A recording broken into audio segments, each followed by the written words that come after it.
Owney Madden, also known as the Killer, was a notorious gangster and Prohibition-era crime boss in New York City, particularly known for his involvement in organized crime, bootlegging, and his control of the famous Cotton Club in Harlem. Early life and rise to power. Owen Vincent Madden was born on December 18, 1891, in Leeds, England. His family immigrated to New York City when he was a child, settling in the tough Irish neighborhood of Hell's Kitchen.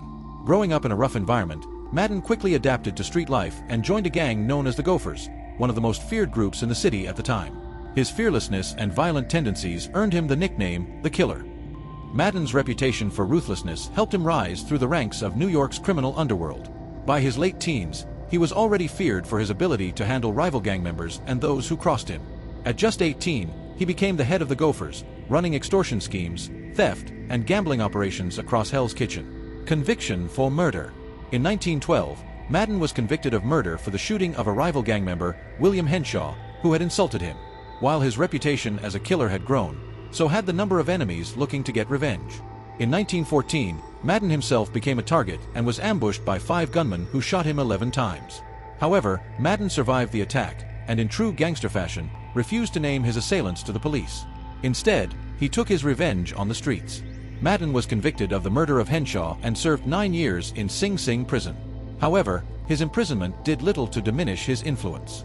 When he was released in 1923, the United States was in the midst of Prohibition, and Madden saw a golden opportunity: bootlegging and the Cotton Club. After his release, Madden dove headfirst into the bootlegging business.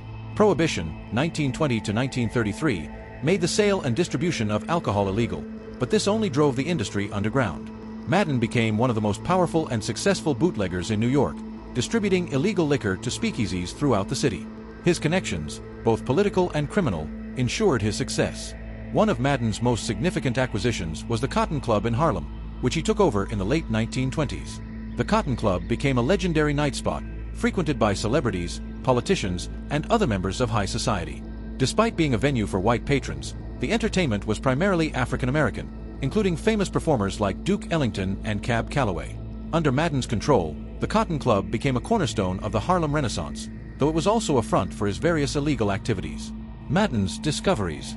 Madden was known not only for his business acumen in illegal ventures, but also for his ability to maintain strong alliances with other powerful gangsters. His associates included notorious mob figures like Lucky Luciano and Dutch Schultz.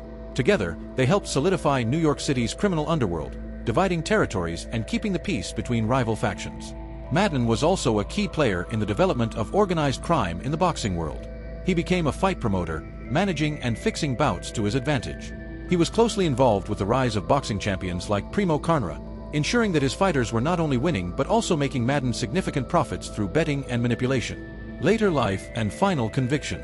Though he was arrested numerous times throughout his life, Owney Madden managed to avoid major convictions after his early imprisonment.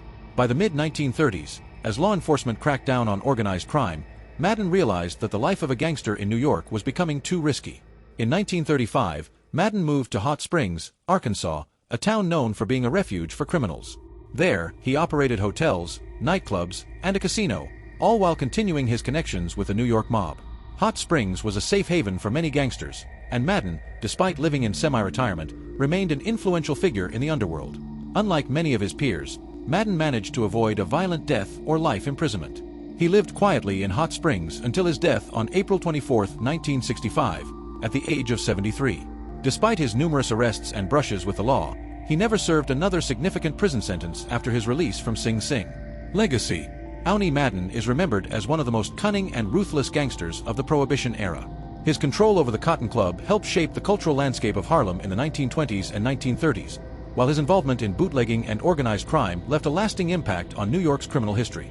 Though he was never convicted for many of his later crimes, Madden's life serves as a testament to the power and influence that organized crime wielded during one of the most tumultuous times in American history. Thanks for tuning into Sika True Crime Docs. If you enjoyed this story, don't forget to like and subscribe for more captivating tales. Your support helps us keep bringing these stories to life. See you in the next episode.